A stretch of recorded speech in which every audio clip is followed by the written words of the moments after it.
Truths, spun by different interests, continue to churn and accumulate in the sandbox of political correctness and value systems. Everyone withdraws into their own small gated community, afraid of a larger forum. Raiden, I don't have any evidence, but Tajikistan is up to something. No one is invalidated, but nobody is right. It's a small country, Raiden. One nuke would be enough.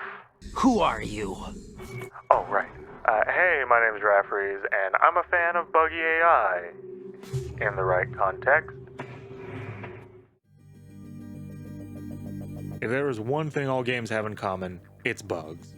These little consequences have been some of the most memorable pieces of video game history. Bugs have let you walk through walls, skip to the end credits, and have also crashed our games. A lot. They are near inseparable from video gaming, so I want to give them a highlight. First, they are a minor grievance. I absolutely hate talking about the many creepy crawlies of the land you might call bugs. It's a never-ending series of actually. Look at the screen. That's not a bug. Only Hemiptera, like aphids, are bugs. Okay, well, can I call everything insects? You know, insecta? No, that excludes arachnids. Arthropods? What about snails? What about snails? The only term that perfectly describes all these animals is invertebrate. And you know what you get when you start saying invertebrate in public? Nerd! Yeah, no, I will be using bug to refer to all of these. But with that out of the way, let's give digital bugs their fair due. The definition of bug is no less convoluted here. The word bug has a weirdly deep history, meaning mistake or defect, which is why it's used here. It also once described goblins and other folklore monsters such as bugbears, which is probably why the invertebrates get called that. For our purposes, a bug is a design or construction flaw that leads to unintended behaviors. I'll also introduce glitches, which are unexpected and temporary behaviors. So bugs are more consistent, like being able to clip out of bounds in a certain corner. Glitches are more random and temporary, often solving themselves, such as bizarre visuals when textures don't load in properly. This is an important distinction. For my argument, glitches should always be addressed when possible. Bugs, on the other hand, maybe they have more than meets the eye. Bugs have done a lot of bad things over the years, a notable one being the 2004 holiday demo disc. This PS2 demo disc was stacked with anticipated games, but turns out it was a trap. If you played the Beautiful Joe 2 demo till you hit the time limit, the game crashed and erased all your save data.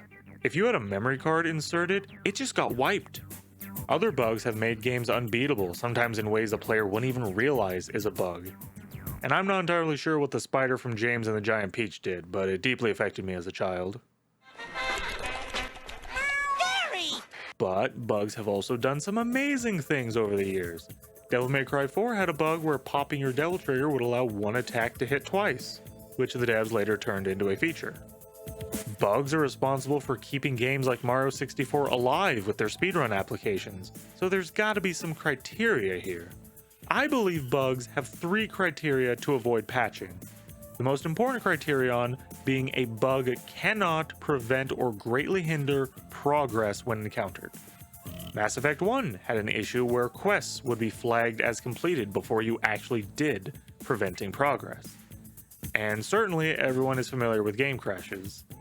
I personally experienced the devastating loss of my Borderlands 1 save file. I was in the General Knox DLC and was going for a platinum trophy. At some point, I think I turned off my PS3 while I was in the middle of an autosave, which corrupted the whole save file. Never touched it again. That one bug bothered me so much that I ignored the Borderlands series until a year ago when a friend literally gifted me Borderlands 2 on Steam to force me into co-op with him. That is something that needed to be fixed, a bad bug. Video games are products, and creative products are especially affected by the expectation confirmation theory. Yeah, ECT for short. I always like to have something smart in my videos, and this is a good theory to know. The ACT states that a customer's satisfaction is not based on the objective quality of a product, but their expectations of it. Our expectations set the bar we compare the quality against. This will be affected by brand, advertisements, price.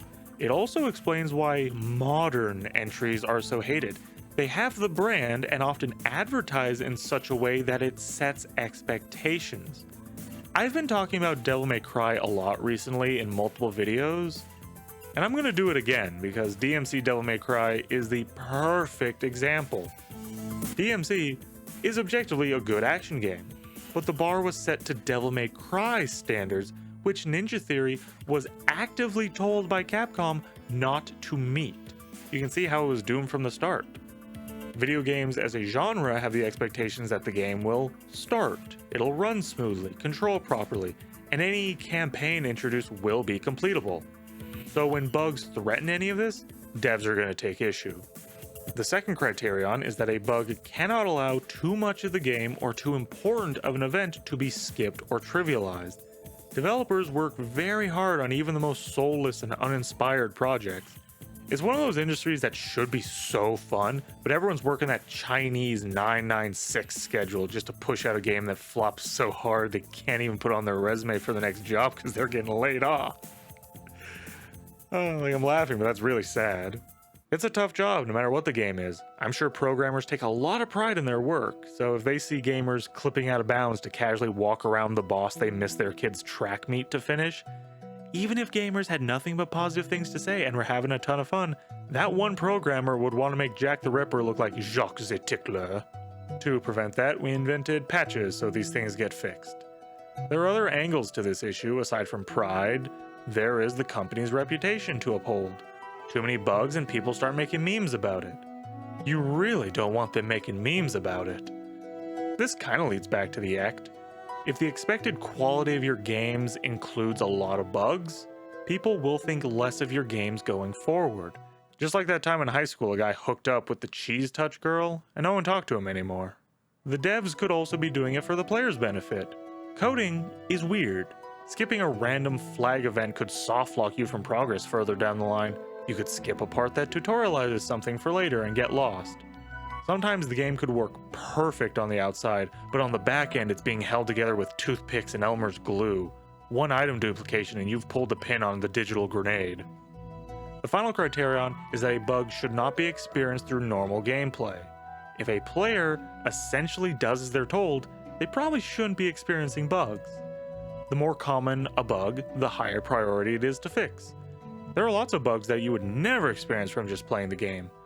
Bugs used in speedruns only get found after dozens or hundreds of hours rubbing against walls, walking through out-of-bounds areas, or testing transitory states. These are parts of the game where the happening happens. Like you hit pause, but it takes a few frames for the pause menu to come up. Can you do anything funky during those frames? Oh, turns out if you click to pick up an item during those frames, you duplicate the item on the ground. I think that's how the Diablo item duplication worked, but I never did that one. This criterion might override the other two. Who cares if a bug lets you skip a boss? If finding or performing it is harder than just fighting the boss, I say let them have it. I mean, you'll never squish them all. You got a second quarter deadline. Pick your battles, man. With these criteria, you could test if bugs are going to be problematic. But this video is about keeping bugs in.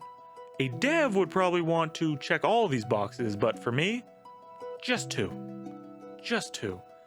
I believe there are a lot of bugs that check two of these boxes and actually improve the game. If there was a bug that crashed the game by following very specific steps, there's a point where it's not a problem. In Skyrim, you can fill an area with so many dropped items, your game will stutter or crash upon entering. Do this in a mandatory building and boom, soft locked.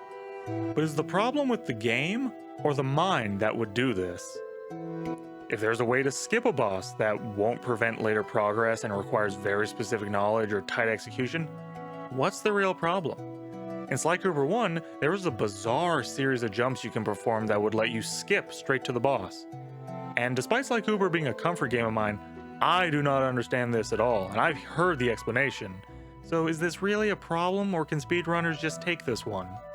And of course, if a bug isn't harmful nor overly advantageous but can be easy to encounter, is it a big deal that you encounter it? The meme from Heavy Rain is a good example, where you have a dedicated button, and if you keep pressing the button while the tragic cutscene begins, you'll actually keep saying Sean for a while. These are all really fun examples. They actually add value. This won't work for every game, like Heavy Rain is supposed to be a serious drama. I tried, John. I really tried. But he wouldn't come. Even if it fails, the attempt is there. A funny bug that cuts the tension doesn't really work here. But imagine this happening in Tales of the Borderlands. Now the bug fits so well the devs would never touch it. This is why I made the distinction of bugs and glitches earlier. Glitches should still be fixed. Randomly T-posing or faces not loading in are glitches. I believe Sonic Adventure shows the distinction very well. If Sonic goes too fast in certain areas, he sometimes falls through the world. That's a glitch to fix. However, if you spin dash up even a tiny hill, you can get insane height or even go out of bounds. That's a bug, and probably one of the most beloved parts of this game. But they're the same thing, an error in the game that allows Sonic to get out of bounds. The difference is consistency and the 3 criteria. The glitch is inconsistent, it kills you. It doesn't allow skips, but it's easily encountered. The bug is consistent, doesn't hinder progress, it maybe allows you to skip a lot of content, and while the height gain is easy to find, any useful out-of-bounds shenanigans like skipping the casino level are going to take a lot of time and effort to find. That's why one is a flaw and the other is an unintended feature. Programming games is so hard, even seasoned devs won't know how this translates to a 3D space until they hit run. Bugs are gonna happen. Devs decide if a bug presents an issue or if it's a happy little accident. There is a truthful saying that you learn more from mistakes than you do from success. And there's a slightly different version that says you gain more from failure than success. And I attest to that, and I'm sure everyone can think of their own examples where you fail, but that's when you learn how to do it right. You can imagine how many features in video games were not planned, but existed by mistake and got recognized. Developers staring at the character doing something they never thought possible. Their creative process is malleable and reactive like that.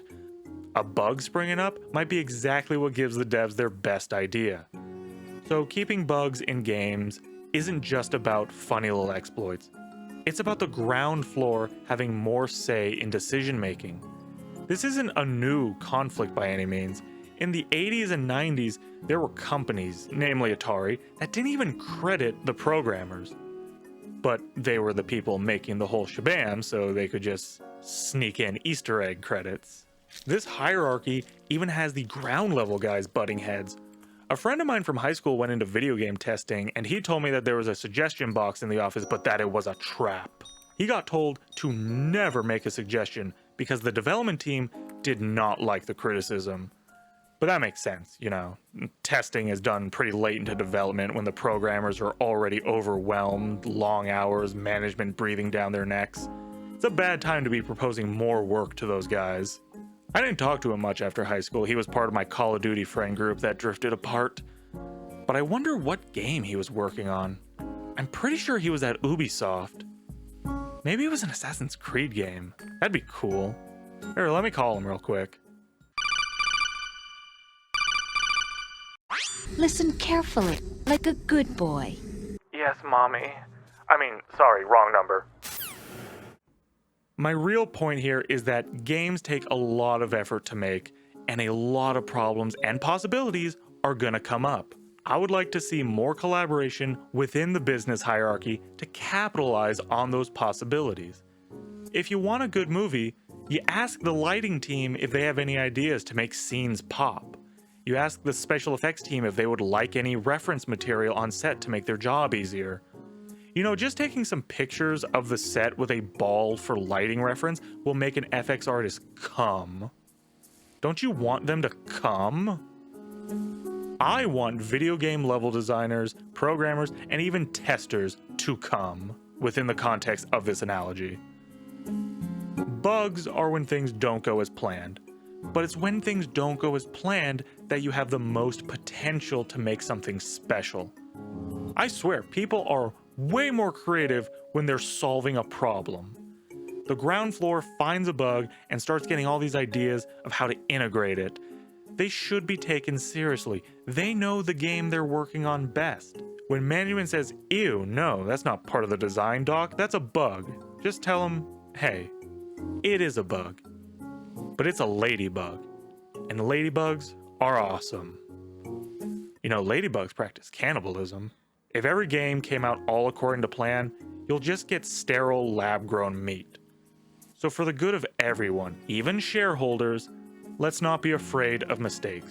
You can turn them into success, and I think you should. How's that, Raiden? New Tajikistan. Yeah, now you're getting it. Thanks for making it to the end of the video. If you enjoyed, a like and subscription mean a lot. And if you didn't like it, well, why the hell not? You better comment and tell me. Anyways, take care.